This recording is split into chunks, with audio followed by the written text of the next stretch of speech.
ಸರ್ಕಾರ ನಡೆ ಏನು CM ಸಿದ್ದರಾಮಯ್ಯ ಅವರ ನಡೆ ಏನಾಗಿದೆ ಏನು ಇದ್ರ ಬಗ್ಗೆ ಕಾನೂನು ಭಾಳ ಸ್ಪಷ್ಟವಾಗಿದೆ. ಅಶ್ವಥ್ ಸಿನ್ಹಾ ವರ್ಸಸ್ CBI ಮತ್ತು Ashok Kumar versus state of Karnataka ಈ ಎಲ್ಲ ತೀರ್ಪನ್ನು ಆಧರಿಸಿ ನಮ್ಮ ಉಚ್ಚ ನ್ಯಾಯಾಲಯ ಒಂದು ಸರ್ಕ್ಯುಲರನ್ನು ಹೊರಡಿಸಿದೆ. ಆ ಸರ್ಕ್ಯುಲರಲ್ಲಿ ಏನು ಹೇಳ್ತಾರೆ ಯಾವುದೇ ಒಬ್ಬ ಸರ್ಕಾರಿ ಸೇವಕ ಅಥವಾ ಸಾರ್ವಜನಿಕ ಸೇವಕ ಪಬ್ಲಿಕ್ ಸರ್ವೆಂಟ್ ಮೇಲೆ ಭ್ರಷ್ಟಾಚಾರ ನಿಗ್ರಹ ಕಾನೂನು ಅಡಿಯಲ್ಲಿ ಆರೋಪ ಮಾಡಿ ಒಂದು ಪ್ರಕರಣವನ್ನು ದಾಖಲಿಸಬೇಕು, ಅದಕ್ಕೆ ಸ್ಯಾಂಕ್ಷನ್ ಕೊಟ್ಟಿದೆ. So unless the complaint is accompanied by 17A approval, ಆ ಕಂಪ್ಲೇಂಟ್ನ ಕೋರ್ಟು ತಗೊಳ್ಳಿಕ್ಕೆ ಸಾಧ್ಯ ಇಲ್ಲ. ಮತ್ತು ನಿರ್ಬಂಧ ಕೂಡ ಇದೆ ಅಂತೇಳಿ ಉಚ್ಚ ನ್ಯಾಯಾಲಯದ ತೀರ್ಪು ಮತ್ತು ನಮ್ಮ ಉಚ್ಚ ನ್ಯಾಯಾಲಯದ ತೀರ್ಪನ್ನು ಆಧರಿಸಿ ಸರ್ಕ್ಯುಲರನ್ನು ಹೊರಡಿಸಿದೆ. ಇವತ್ತು ಸ್ನೇಹಮಯಿ ಕೃಷ್ಣ ಅನ್ನುವರು ಹಾಕಿರುವಂಥ ದೂರ ಇರ್ಬೋದು, ಅಭ್ಯಾಮಾರ್ಗ ನೀಡಿರುವಂಥ ದೂರ ಇರ್ಬೋದು, ಎರಡನ್ನೂ ಕೂಡ ಕಾನೂನಾತ್ಮಕವಾಗಿ ಕೋರ್ಟು ಪರಿಗಣಿಸಲಿಕ್ಕೆ ಸಾಧ್ಯ ಇದೆ. ಮತ್ತು ಅದಲ್ಲದೆ ಇದು ತಾಂತ್ರಿಕವಾಗಿ ಹೇಳಬೇಕಾದಂಥ ವಿಚಾರ. ಅದಲ್ಲದೆ ಮೆರಿಟ್ ಮೇಲೆ ಕೂಡ ಎರಡೂ ದೂರುಗಳನ್ನು ಪರಿಗಣಿಸುವಂಥ ಯಾವ ಅಂಶ ಕೂಡ ಬರಬೇಕು. ಒಂದು ಕೋರ್ಟು ಯಾವುದಾದ್ರು ಒಂದು ದೂರನ್ನು ಪರಿಗಣಿಸಬೇಕು, ಆ ದೂರಿನಲ್ಲಿ ಅಪರಾಧಗಳ ಅಂಶಗಳಿದೆಯಾ ಅಂತ ಹೇಳೋದನ್ನು ಪರಿಗಣಿಸ್ತಾರೆ. ಅಂಶಗಳಿದ್ದಾಗ ಮಾತ್ರ ಈ ಅಪರಾಧವನ್ನು ನಡೆದಿದೆಯಾ, ಈ ಅಪರಾಧವನ್ನು ಎಸೆದವ್ರು ಯಾರು ಅಂತ ಹೇಳೋದನ್ನು ಪರಿಗಣಿಸಿಯೇ ಆಜ್ಞಾನಿಸಿ ತಗೊಳ್ಳೋಕ್ಕೆ ಸಾಧ್ಯ ಆಗುತ್ತೆ.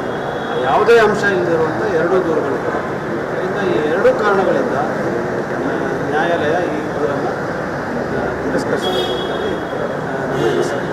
ಸೊ ಒಂದು ವೇಳೆ ಏನಾದರೂ ಅರ್ಜಿ ವಿಚಾರಣೆಗೆ ಏನಾದರೂ ಅದೇ ಪರಿಷ್ಕರಿಸಿದೆ, ತಿರಸ್ಕಾರ ಮೊದಲಾಗಿ ಪರಿಷ್ಕರಿಸಿದೆ, ಮುಂದಿನ ಕಾನೂನಾತ್ಮಕ ಹೋರಾಟ ಏನಾರಾಗೆ ಸಿದ್ಧತೆ ಆಗಿದೆಯಾ ಸರ್?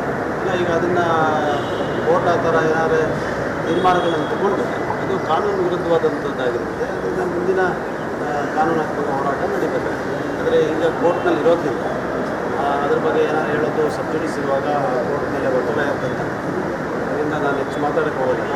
ಆದರೆ ಕೋರ್ಟು ಯಾವುದಾದ್ರೂ ನಿರ್ಣಯವನ್ನು ಈ ಸರ್ಕ್ಯುಲರ್ ವಿರುದ್ಧವಾಗಿ ಆಗಲಿ ಅಥವಾ ಸರ್ವೋಚ್ಚ ನ್ಯಾಯಾಲಯದ ತೀರ್ಪು ವಿರುದ್ಧವಾಗಿ ತಗೊಂಡ್ರೆ ನಾವು ಅದರ ಮೇಲೆ ಸೂಕ್ತವಾದಂಥ ಕಾನೂನು ಕ್ರಮಗಳನ್ನು, ಕಾನೂನು ಹೋರಾಟವನ್ನು ನ್ಯಾಯಾಲಯದಲ್ಲಿ ಜರುಗಿಸ್ತೇವೆ. ನಾವು ಗ್ರೌಂಡ್ಸ್ ಮೇಲೆ ಕೇಳಿದ್ದಾರೆ ಇದೇ ಅವರು ಈಗ ನೋಡಿ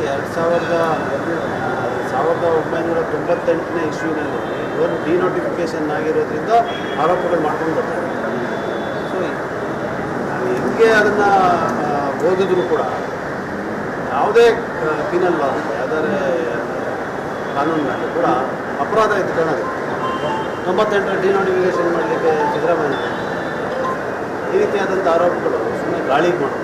ರಾಜಕೀಯವಾಗಿ ಆರೋಪಗಳು ಮಾಡ್ಬೋದು, ಆದರೆ ಕಾನೂನಿನಲ್ಲಿ ಆರೋಪಗಳು ಮಾಡಿದಾಗ ಆ ಆರೋಪಗಳಿಗೆ ಬೇಕಾದಂಥ ಸೂಕ್ತವಾದಂಥ ಪುರಾವೆಗಳು ಅದ್ಯಾವುದೂ ಇಲ್ಲ, ದಾಖಲೆಗಳಿಲ್ಲ.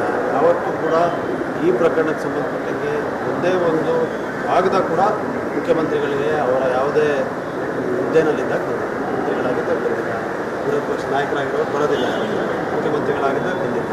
ಹಿಂಗಿದ್ಮೇಲೆ ಪ್ರಿವೆನ್ಷನ್ ಆಫ್ ಕರಪ್ಷನ್ ಆ್ಯಕ್ಟ್ ಬರುವಂಥ ಪ್ರಶ್ನೆನೇ ಉದ್ಭವ. ಈ ರಾಜಕೀಯವಾದಂಥ ಈ ರಾಜಕೀಯ ಪ್ರೇರಿತವಾದಂಥ ದೂರುಗಳನ್ನು ಮಾಡಿದಾಗ ಅದನ್ನು ನಾವು ಕಾನೂನಾತ್ಮಕವಾಗಿ ಎದುರಿಸಬೇಕಾಗುತ್ತೆ. ಸಿದ್ದರಾಮಯ್ಯ ಅವರನ್ನು ಭೇಟಿಯಾಗಿದ್ದು ನಾವು ಕೂಡ ಈ ವಿಚಾರದ ಬಗ್ಗೆ ನಾವು ಚರ್ಚೆ ಮಾಡ್ತೀವಿ. ಎಲ್ಲ ಭಾಳಷ್ಟು ವಿಚಾರಗಳನ್ನು ಚರ್ಚೆ ಮಾಡಿದ್ವಿ. ಈ ವಿಚಾರ ಕೂಡ ಗೊತ್ತಿರೋದು ಕೋರ್ಟ್ನಲ್ಲಿರೋದ್ರಿಂದ ಬಹುಶಃ 3 ಗಂಟೆ ಅಷ್ಟೊತ್ತಿಗೆ ಅವರು ತೀರ್ಮಾನವನ್ನು ತಗೋಬೋದು, ಅವರ ಆದೇಶವನ್ನು ಹೊರಡಿಸ್ಬೋದು ಅಂತ ಸಾಧಾರಣವಾಗಿ ಆ ನ್ಯಾಯಾಲಯದಲ್ಲಿ 3 ಗಂಟೆಗೆ ಆದೇಶಗಳನ್ನು ಹೊರಡಿಸ್ತಾರೆ. ನಂತರ TV ಡ್ಯಾಮಿಗೆ ಹೋಗ್ತಾ ಇದ್ದೀನಿ ನಾನು, ಅದೇನಾಗಿದೆ ಅಂತ ತಿಳಿಸಿದ್ದಾರೆ. ಮುಂದಿನ ಕ್ರಮ ಏನು ತಿಳಿಸ್ಬೇಕು ಅಂತ ಹೇಳೋದ್ರ ಬಗ್ಗೆ ಈಗಾಗಲೇ ತಯಾರಿಗಳನ್ನು ಮಾಡ್ಕೊಂಡಿದ್ದೀವಿ. ಅಕಸ್ಮಾತಾಗಿ ನ್ಯಾಯಾಲಯ ಆದೇಶ ಆದರೆ ಬಹುತೇಕ ನನಗೆ ವಿಶ್ವಾಸ ಇದೆ ಹಿರಿಯ ನ್ಯಾಯಾಧೀಶರು ಇವತ್ತು ಕೋರ್ಟ್ ಖಂಡಿತವಾಗಿ ಕಾನೂನು ಎಲ್ಲವನ್ನು ಕೂಡ ಮನವರಿಕೆ ಇದೆ, ಅವರು ಇದನ್ನು ಪರಿಗಣಿಸೋದಿಲ್ಲ ಅಂತ ಹೇಳಿ ಸಂಪೂರ್ಣ ವಿಶ್ವಾಸ. ಗವರ್ನರ್ ಇನ್ನೂ ಏನೂ ತೀರ್ಮಾನ ತಗೊಂಡಿಲ್ಲ, ಸ್ಪಷ್ಟನೆ ಹೇಳಿದೆ ಕೋರ್ಟ್ ಇದನ್ನು ಎದುರು ನೋಡ್ತಾ ಇದೆ, ಇನ್ಮೇಲೆ ತೀರ್ಮಾನ ತಗೊಂಡು ಸಾಧ್ಯತೆ ಹಂಗೆ ಅದೇ ಆ ಥರ ಹೇಳಿದ್ರೆ ಅದು ಆರೋಪ ಮಾಡಿದೆ. ಯಾಕಂದರೆ ಅವ್ರಿಗೂ ಈ ಕೋರ್ಟ್ನಲ್ಲಿ ಆಗ್ತಿರೋ ಪ್ರಕರಣಕ್ಕೆ ಸಂಬಂಧ ಇದೆ ಅಂತ ನಾನು ಅದನ್ನು ಹೇಳೋಕ್ಕಾಗಲ್ಲ. ಆದರೆ ಇಷ್ಟೇ ಹೇಳಲಿಕ್ಕೆ ಬಯಸ್ತೇನೆ, ಅರತುರಿನಲ್ಲಿ ಮಾಡಬಾರ್ದು. ರಾಜ್ಯಪಾಲರಿಗೆ ಮತ್ತು ರಾಜ್ಯ ಭವನಕ್ಕೆ ಶೋಭೆ ತರುವಂಥ ನಡೆಯಲ್ಲ. ಆದರೂ ಈಗ ನಾವು ಕೊಟ್ಟಂಥ ಉತ್ತರವನ್ನು ಭಾಳ ಹತ್ತಿರದಿಂದ ಪರಿಶೀಲನೆ ಮಾಡ್ತಾ ಇದ್ದಾರೆ ಅಂತ ಹೇಳುವಂಥ ವಿಶ್ವಾಸ ಇದೆ. ಅದನ್ನು ಪರಿಶೀಲನೆ ಮಾಡಿದರೆ ಎಲ್ಲ ವಿಚಾರಗಳನ್ನು ಪ್ರಸ್ತಾಪ ಮಾಡ್ತಾರೆ. ಇವತ್ತು ಈ ಇಬ್ಬರು ಕೂಡ ದೂರದಾರರು ಏನು ದೂರನ್ನು ಕೋರ್ಟ್ ನ್ಯಾಯಾಲಯದಲ್ಲಿ ಕೊಟ್ಟಿದ್ದಾರೆ, ಅದಕ್ಕೂ ಕೂಡ ಅದರಲ್ಲೇ ಉತ್ತರ ಇದೆ. ಅದನ್ನು ಪರಿಗಣಿಸಿದ್ರೆ ಯಾವ ಕಾರಣಕ್ಕೂ ಕೂಡ ಅವರು ಸ್ಯಾಂಕ್ಷನ್ ಕೊಡಲಿಕ್ಕೆ ಬರಲ್ಲ, ನ್ಯಾಯಾಲಯ ಕೂಡ ಏನೇನು ಆದೇಶ ಮಾಡಲಿಕ್ಕೆ ಬರಲ್ಲ. ಸರ್, ಈಗ ಇನ್ನೊಂದು ಬಿ ಜೆ ಪಿ ನಾಯಕರಿಗೆ ತಡೆಯಾಜ್ಞೆ ಇದೆ. ಕೆಲವೊಂದು ಸುಧಾಕರ್ ವಿಚಾರಗಳಾಗಿರ್ಬೋದು ಮತ್ತು ಅಶೋಕದ ಪ್ರಕರಣಗಳು ತಡೆಯಾಜ್ಞೆ ತಂದಿದ್ದಾರೆ ಅವರು ಭ್ರಷ್ಟಾಚಾರ ಪ್ರಕರಣ. ಅವನೇ ತೆರವುಗೊಳಿಸುವಂಥ ನಿಟ್ಟಿನಲ್ಲಿ ಸರ್ಕಾರ ಈಗೆಲ್ಲ ಚರ್ಚೆ ಆಗಿದೆ ಅಂತ ಕಪಿಲ್ ಸಿಬಲ್ ತೆರವುಗೊಳಿಸಬೇಕಲ್ಲ. ಈಗ ಏನಾಗಿದೆ, ಆರ್ ಅಶೋಕ ಅವ್ರದ್ದು ಆ BM ಕವಲ್ನಲ್ಲಿ ಕೊಟ್ಟಂಥ ಲ್ಯಾಂಡು ಹೈಕೋರ್ಟ್ನವರು ತನಿಖೆ ಮಾಡಿ ಅಂತ ಆದೇಶ ಮಾಡಿದ್ರು. ಸರ್ವೋಚ್ಚ ನ್ಯಾಯಾಲಯ ಅವರು ತಡೆಯಾಜ್ಞೆಯನ್ನು ಕೊಟ್ಟಿದ್ದಾರೆ. ಅದನ್ನು ತಾಂತ್ರಿಕವಾಗಿ ನೋಡಬೇಕಂದ್ರೆ ಆ ತಡೆಯಾಜ್ಞೆ ಅಡ್ಡ ಬರೋಲ್ಲ. ಆದರೂ ಕೂಡ ನಾವು ಆ ರೀತಿ ಮಾಡಬಾರದು ಅಂತೇಳಿ ನ್ಯಾಯಾಲಯದಲ್ಲಿ ಪ್ರಕರಣ ಇದ್ದಾಗ ಅದನ್ನು ತೆರವುಗೊಳಿಸಲಿಕ್ಕೆ ಸರ್ಕಾರ ಮತ್ತು ಯಾರು ತನಿಖೆ ಸಂಸ್ಥೆ ಇದೆ ಅವರು ಕ್ರಮ ಜರುಗಿಸಬೇಕು. ಸಮಯ ಬೇರೆ ಭಾಳಷ್ಟು ಇದೆ. ಹಾಗೆ ಭಾಳಷ್ಟು ಡಿನೋಟಿಫಿಕೇಷನ್ ಪ್ರಕರಣಗಳು ಕೂಡ ಇವತ್ತು ತಡೆಯಾಜ್ಞೆ ಆಗಿ ಸರ್ವೋಚ್ಚ ನ್ಯಾಯಾಲಯದಲ್ಲಿದೆ ಮತ್ತು ತನಿಖೆ ಸಂಸ್ಥೆಗಳು ಹೋಗಿರುವಂಥ ಪ್ರಕರಣಗಳು ಕೂಡ ಇದೆ. ಇದೆಲ್ಲವನ್ನು ಕೂಡ ಕಾನೂನಾತ್ಮಕವಾಗಿ ನ್ಯಾಯಾಲಯಗಳಲ್ಲಿ ಇತ್ಯರ್ಥಗೊಳಿಸಬೇಕು.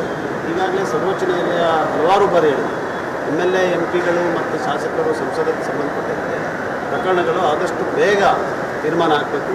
ಆಗ ಮಾತ್ರ ಪ್ರಜಾಪ್ರಭುತ್ವ ನ್ಯಾಯಸಕ್ತಿನ ಆಗುತ್ತೆ. ಆ ಉದ್ದೇಶದಿಂದ ಇದನ್ನೆಲ್ಲವನ್ನು ಇತ್ಯರ್ಥ ಬೇಗ ಆಗಬೇಕು, ಶೀಘ್ರವಾಗಬೇಕು ಅಂತ ನಾವು ಕೂಡ ಎಲ್ಲ ಕಾನೂನು ಅಧಿಕಾರಿಗಳಿದ್ದಾರೆ ಅವರಿಗೆ ಸೂಚನೆ. ಸರ್, ಯಾರ್ಯಾರ ಪ್ರಕರಣ ಇದೆ ಅಂತಾರೆ? 40% ಅದು ಕೊರೋನಾದು ಆಗಿರ್ಬೋದು. ಮತ್ತು ಅಲ್ಲ, ಈಗ 40% ಅದು ಜಸ್ಟಿಸ್ ನಾಗಮೋಹನ್ ದಾಸ್ ಅವರ ಮುಂದೆ ಇದಾಗಿದೆ, ಕಮಿಷನ್ ಆಫ್ ಎನ್ಕ್ವೈರಿಯಲ್ಲಿ ನಡೀತಾ ಇದೆ. ಇದು ನಮ್ಮ ಕೋವಿಡ್ ಸಂದರ್ಭದಲ್ಲಾದಂಥ ಹಗರಣಗಳ ಬೆಡ್ಗಳಿರ್ಬೋದು, ಆಕ್ಸಿಜನ್ ಇರ್ಬೋದು, ಎಲ್ಲದರಲ್ಲೂ ಈಗ ದುಡ್ಡು ಹೊಡೆದಿದ್ದಾರೆ ಅಂತ ಹೇಳುವಂಥ ಆರೋಪ ಇದೆ. ಅದು ಜಸ್ಟಿಸ್ ಮೈಕಲ್ ಕುನ್ನಾ ಅವರ ವಿಚಾರಣೆ ಆಯೋಗದ ಮುಂದೆ ಇದೆ. PSI ಸ್ಕ್ಯಾಮ್ದು ಏನಿತ್ತು ಅದು ಜಸ್ಟಿಸ್ ವೀರಪ್ಪ ಅವರ ಮುಂದೆ ಅವರು ಈಗಾಗಲೇ ಅದನ್ನು ವರದಿಯನ್ನು ಕೊಟ್ಟಿದ್ದಾರೆ. ವರದಿ ಆದಷ್ಟು SIT ಮಾಡಬೇಕು ಅಂತೇಳಿ ಸಂಪುಟ ಸಭೆ ನಿರ್ಧಾರವನ್ನು ಕೂಡ ತಗೊಂಡಿದ್ದಾರೆ. ಅದಕ್ಕೆ ಮುಂದಿನ ಕ್ರಮ ಏನು ಜರುಗಿಸ್ತಾರೆ ನೋಡಬೇಕಾದ್ದು. ಈಗ ಇದೆಲ್ಲವನ್ನು ಕೂಡ ಒಂದಲ್ಲ ಒಂದು ಹಂತದಲ್ಲಿ ವಿಚಾರಣೆ ಇರುತ್ತೆ. ಆಯೋಗಗಳ ವರದಿ ಬಂದ ನಂತರ ಅದರಂತೆ ಕ್ರಮವನ್ನು ಸರ್ಕಾರ. ಅವರೆಲ್ಲ ಜೈಲಿಗೆ ಹೋಗ್ತಾರೆ ಸರ್. ಅಲ್ಲ, CM ಇತ್ತೀಚೆಗೆ ಭಾಷಣದಲ್ಲಿ ಹೇಳ್ತಾ ಇದ್ರು, ವರದಿಗಳು ಬಂದರೆ ಅಲ್ಲ ಜೈಲಿಗೆ ಹೋಗ್ತಾರೆ ಅಂತಿದ್ರು. ಅಲ್ಲ, ಜೈಲಿಗೆ ಹೋಗಬೇಕಾದ್ರೆ ವರದಿಯನ್ನು ಆಧರಿಸಿ ಕ್ರಿಮಿನಲ್ ಪ್ರೊಸೀಡಿಂಗ್ಸ್ನ ಜಾರಿಗೊಳಿಸಬೇಕಾಗುತ್ತೆ, ತನಿಖೆ ಆಗಬೇಕಾಗುತ್ತೆ. ತನಿಖೆಯಿಂದ ಇವರ ಮೇಲೆ ಆರೋಪ ಸಾಬೀತಾಗಿ ಚಾರ್ಜ್ ಶೀಟ್ ಆಗಿ ಕೋರ್ಟ್ ನ್ಯಾಯಾಲಯದಲ್ಲಿ ತೀರ್ಮಾನ ಆಗಲಾಗಿ ನಿರ್ಧಾರ ಆದಮೇಲೆ ಜೈಲಿಗೆ ಹೋಗ್ತಾರೆ. ಅದರಷ್ಟರಲ್ಲಿ ಜೈಲಿಗೆ ಹೋಗಲ್ಲ. ಆದರೆ ಈ ದೇಶದಲ್ಲಿ ಇತಿಹಾಸವನ್ನು ತಾವು ನೋಡಿದ್ರೆ ದೊಡ್ಡ ವ್ಯಕ್ತಿಗಳು, ಮುಖ್ಯಮಂತ್ರಿಗಳಾಗಿದ್ದಂಥ ಜಯಲಲಿತಾ ಅವರಿರ್ಬೋದು, ಲಾಲು ಪ್ರಸಾದ್ ಯಾದವ್ ಇರ್ಬೋದು, ಇಂಥವರೆಲ್ಲ ಕೂಡ ಜೈಲು ನೋಡಿದ್ದಾರೆ, ಜೈಲಿಗೆ ಹೋಗಿದ್ದಾರೆ, ಶಿಕ್ಷೆ ಆಗಿದೆ. ಅದರಿಂದ ಯಾರು ತಪ್ಪು ಮಾಡಿದ್ದಾರೆ ಅವ್ರಿಗೆ ಶಿಕ್ಷೆ ಆಗುತ್ತೆ ಅಂತ ಹೇಳುವಂಥ ಮಾತನ್ನ ಮುಖ್ಯಮಂತ್ರಿಗಳು ಹೇಳಿದ್ದಾರೆ. ಸರ್, ಈಗ ಸರ್ಕಾರ ಯಡಿಯೂರಪ್ಪ ಪೋಕ್ಸೋ ಕೇಸನ್ನು ಯಾವ ರೀತಿ ಪೋಕ್ಸೋ ಕೇಸ್ನ ಅವರು ಈಗ ಪ್ರಶ್ನೆ ಮಾಡಿ ಉಚ್ಚ ನ್ಯಾಯಾಲಯದಲ್ಲಿ ತಡೆಯಾಜ್ಞೆ. ಆ ತಡೆಯಾಜ್ಞೆ ಇರೋವರೆಗೂ ಮುಂದಿನ ಕ್ರಮ ಜರುಗಿಸಬೇಕಾಗೋದಿಲ್ಲ. ಅದರಿಂದ ಅಲ್ಲಿ ಇತ್ಯರ್ಥ ಆಗೋದಕ್ಕೆ ಕಾಯ್ತಾರೆ. ತಡೆಯನ್ನು ತಗ್ಗಿಸುವಂಥ ನಿಟ್ಟಿನಲ್ಲಿ ಏನೋ ಚರ್ಚೆಗಳಾಗ್ತಾ ಇದೆ ಸರ್ಕಾರ.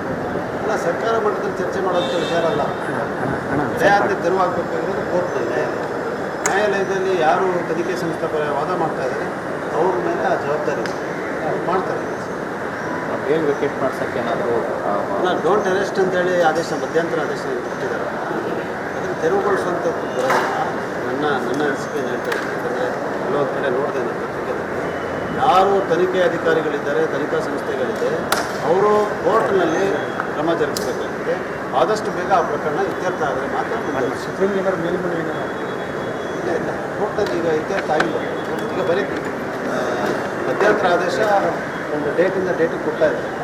ಅದನ್ನು ತೆರವುಗೊಳಿಸೋದು ಅಥವಾ ಪ್ರಕರಣವನ್ನು ಇತ್ಯರ್ಥಗೊಳಿಸಲಿಕ್ಕೆ ವಕೀಲರು ವಾದ ಮಾಡ್ತಾರೆ. ಈಗ CM ವಿಚಾರವಾಗಿ ಇನ್ನೊಬ್ಬ TJ ನಿನ್ನೆ ಕೂಡ ಮಾಡಿದೆ ಸರ್, ಅದೇ ಮಾಡಿದ್ದಾರೆ, ಅವರು ಮಾಡಿದ್ದಾರೆ. ಸ್ನೇಹಕ್ಕೆ ಕೃಷ್ಣ ಅಂತ ಹೇಳುವಂಥ ಇವತ್ತು ಒಬ್ಬರ ದೂರ ಏನಿದೆ ಇವತ್ತು ಆದೇಶ ಅದೇನಾಗುತ್ತೆ ಆದೇಶ ಅಂತ ನೋಡೋಣ. ಆ ಆದೇಶಕ್ಕೆ TJ ಕೂಡ ಆದೇಶ. ಸರ್, ಆ ಆದೇಶಕ್ಕೋಸ್ಕರ ರಾಜ್ಯಪಾಲರು ನಾನು ಹೇಳೋಕ್ಕಾಗೋದಿಲ್ಲ. ಯಾಕಂದರೆ ಹಂಗೆ ಹೇಳಿದ್ರೆ ರಾಜಭವನ ನೇರವಾಗಿ ನಿಂತಿದೆ ಅಂತ ಮಾಡೋದಕ್ಕಾಗಲ್ಲ. ಇನ್ನೂ ಸಮಯ ಬಂದಿಲ್ಲ ಅಂತ ಆರೋಪ ಮಾಡಲಿಕ್ಕೆ. ಆದರೆ ಬಹುಶಃ ರಾಜ್ಯಪಾಲರು ನಾವು ಕೊಟ್ಟಂಥ ಉತ್ತರವನ್ನು ಭಾಳ ಎಲ್ಲ ಕಾನೂನಿನ ಅರಿಕೆಯನ್ನು ಮೂಡಿಸ್ಕೊಳ್ತಾ ಇದ್ದಾರೆ, ಆಮೇಲೆ ಮುಂದೆ ಕ್ರಮ ಜರುಗಿಸ್ತಾರೆ ಅಂತ ಕಾಣ್ತಾ ಇದೆ. ಕೋರ್ಟ್ನಲ್ಲಿ ಆಗಿರುವಂಥದ್ದು ಬೇರೆ ವಿಚಾರ. ಕೋರ್ಟ್ನಲ್ಲಿ ಈಗಾಗಲೇ ನಾನು ಹೇಳಿದ್ದೇನೆ, ಕಾನೂನಾತ್ಮಕವಾಗಿ ಯಾವುದೇ ಮುಂದೆ ಆದೇಶ ಮಾಡಲಿಕ್ಕೆ ಸಾಧ್ಯ ಆಗಲ್ಲ. ಯಾಕಂದರೆ ಸಂಪೂರ್ಣವಾದಂಥ ನಿರ್ಬಂಧ ಉಚ್ಚ ನ್ಯಾಯಾಲಯದ ಸರ್ಕ್ಯುಲರ್ ಮತ್ತು ಸರ್ವೋಚ್ಚ ನ್ಯಾಯಾಲಯದ ತೀರ್ಪು, ಅದರಂತೆ ನ್ಯಾಯಾಲಯ ಕೂಡ ನಡ್ಕೊಳ್ತದೆ ಅಂತ ಹೇಳೋದು ವಿಶ್ವಾಸ. ಒಂದು ವೇಳೆ ಪ್ರಾಸಿಕ್ಯೂಷನ್ ಅವಕಾಶ ಕೊಟ್ಟಿದೆ ಕಾನೂನಾತ್ಮಕವಾಗಿ ಮತ್ತು ರಾಜಕೀಯವಾಗಿ ಯಾವ ರೀತಿ ಹೋರಾಟ ಇದೆ? ಈ ರಾಜಕೀಯ ಹೋರಾಟ ಈಗ ಅವ್ರು ಮಾಡಿದಂಥ ಸುಳ್ಳು ಆರೋಪಗಳಿಗೆ ನಾವು ಕೊಟ್ಟಂಥ ಪ್ರತಿವಿತರ ಜನರ ಮುಂದೆ ಇದೆ. ನೀವೇ ನೋಡಿದ್ದೀರ ಮೈಸೂರಿನಲ್ಲಿ ಆದಂಥ ಸಭೆಗಳು ಯಾವ ರೀತಿ ಆಯಿತು, ಸಭೆ ಜನ ಯಾವ ಥರ ಪ್ರತಿಕ್ರಿಯೆಯನ್ನು ಕೊಡ್ತಾ ಇದ್ದಾರೆ ಕೂಡ ನೋಡ್ತಾ ಇದ್ದೀವಿ. ರಾಜಕೀಯ ಹೋರಾಟ ಇದ್ದಿದ್ದೆ. ಅದೇ ಇವಾಗ ನಾವು ಈ ನಮ್ಮ ಸಮಾವೇಶದಿಂದ ಬಂದಂಥ ರಾಜಕೀಯ ಲಾಭ ಏನಿದೆ ಅದನ್ನು ಬಿಟ್ಕೊಡೋಕ್ಕಾಗೋದಿಲ್ಲ. ಇನ್ನು ಅದನ್ನು ನಾವು ಮುಂದುವರಿಸ್ತೀವಿ. ಆದರೆ ಕಾನೂನಾತ್ಮಕವಾದಂಥ ಹೋರಾಟ ನ್ಯಾಯಾಲಯಗಳ ಮೇಲೆ ವಿಶ್ವಾಸ ಇದೆ, ಕಾನೂನಿನ ಮೇಲೆ ವಿಶ್ವಾಸ ಇದೆ. ಯಾರೂ ಕೂಡ ಈ ದೇಶದಲ್ಲಿ ಕಾನೂನಿಗಿಂತ ರಾಜ್ಯಪಾಲರಿರ್ಬೋದು, ಮುಖ್ಯಮಂತ್ರಿಗಳಿರ್ಬೋದು, ಪ್ರಧಾನಮಂತ್ರಿಗಳು ಎಲ್ಲರೂ ಕೂಡ ತಲೆಬಾಗಬೇಕಾಗುತ್ತೆ ಕಾನೂನಿಗೆ. ನಾವು ಕೂಡ ಬಾಗಬೇಕಾಗುತ್ತೆ. ಕಾನೂನು ಪ್ರಕ್ರಿಯೆಯನ್ನು ಪಾಲನೆ ಮಾಡಿ ಕಾನೂನಾತ್ಮಕ ಆಡಳಿತವನ್ನು ಎತ್ತಿ ಹಿಡಿಯಲಿಕ್ಕೆ ನಮ್ಮ ಸರ್ಕಾರ ನಾವೆಲ್ಲ ಸರ್ ಸ್ಟ್ಯಾಂಡೇ ಆಗಲ್ಲ ಅಂತ ಹೇಳ್ತಾ ಇದ್ವಿ. ನೀವು ಕೂಡ ಎಳೆಯಾಗಿ ಆದರೂ ಕೂಡ ಈ ಪದೇ ಪದೇ ದೂರುಗಳು ಸಪ್ರೇಟಾಗಿ ಹೋಗ್ಬೇಕಾಗ್ತದೆ. ನೋಡಿ, ನಮ್ಮ ಸಂವಿಧಾನದಲ್ಲಿ freedom of speech and expression ಮೂಲಭೂತ ಫಂಡಮೆಂಟಲ್ ರೈಟ್. ಅದರಿಂದ ಈ ಆರೋಪಗಳನ್ನ ಮಾಡೋದನ್ನು ತಡೆಯೋಕ್ಕೆ ಸಾಧ್ಯ ಇಲ್ಲ. ಮತ್ತು ನ್ಯಾಯಾಲಯದ ಮೊರೆ ಹೋಗಿದೆ, ನ್ಯಾಯಾಲಯ ತೀರ್ಮಾನ ಮಾಡ್ತಾರೆ. ನಾವು ಯಾರು ಕೂಡ ದೂರೇ ಕೊಡಬೇಡಿ, ನೀವು ನ್ಯಾಯಾಲಯಕ್ಕೆ ಹೋಗಬೇಡಿ ಅಂತ ನಿರ್ಬಂಧ ಹಾಕಕ್ಕೆ ಸಾಧ್ಯ ಇಲ್ಲ. ಹೋಗಿದ್ದಾರೆ, ಸುಳ್ಳಿದೆ ಕೇಸು, ಸುಳ್ಳಿದೆ ಆರೋಪ, ನ್ಯಾಯಾಲಯ ಅದಕ್ಕೆ ತೀರ್ಮಾನ ಕೊಡ್ತಾರೆ. ಸಿ ಎಂ ಕೂಡ ತುಂಬ ಬೇಸರವಾಗಿದ್ದಾರೆ ಈ ಒಂದು ಪ್ರಕರಣದಿಂದ. ಇಲ್ಲ, ಚೀಫ್ ಮಿನಿಸ್ಟರ್ಗೆ ಈಗ ಹಲವಾರು ಸಮಸ್ಯೆಗಳು ನನ್ನ ಟಿ ವಿ ಡ್ಯಾಮ್ನಲ್ಲಿ ಆಗಿದೆ. ಅದಕ್ಕಿಂತ ಇನ್ನೂ ಗಂಭೀರವಾದಂಥ ವಿಚಾರ ಇರೋಕ್ಕೆ ಸಾಧ್ಯ ಇಲ್ಲ. ಅಲ್ಲಿ ಹೋಗಿದ್ದಾರೆ. ಆಡಳಿತ ಮತ್ತು ಗವರ್ನೆನ್ಸ್ ಮೇಲೆ ಯಾವುದೇ ಪರಿಣಾಮ ಬೀರದಂಥ ರೀತಿಯಲ್ಲಿ ಅವರು ಕೆಲಸವನ್ನು ಮಾಡ್ತಾರೆ. ಆದರೆ ವಿರೋಧ ಪಕ್ಷಗಳು ಕೂಡ ಅರ್ಥ ಮಾಡ್ಕೊಳ್ಬೇಕು. ಜನರ ಏನು ಆದೇಶ ಇದೆ, ಜನರ ತೀರ್ಪೇನಿದೆ, 5 ವರ್ಷ ನಮ್ಮ ಸರ್ಕಾರ ನಡೀತಿದೆ, ಕಾಂಗ್ರೆಸ್ ಪಕ್ಷ ಸರ್ಕಾರ ನಡೀಲಿಕ್ಕೆ ಬಿಡಲಿ. ಮುಂದಕ್ಕೆ ನಾವು ಕೆಲಸ ಸರಿಯಾಗಿ ಮಾಡಲಿಲ್ಲ. ಅದು ಬಿಟ್ಟು ಸುಳ್ಳು ಆರೋಪಗಳನ್ನು ನಿಲ್ಲಿಸಿದೆ. ಬಿಜೆಪಿ ಮತ್ತು JDS ಇಲ್ಲ,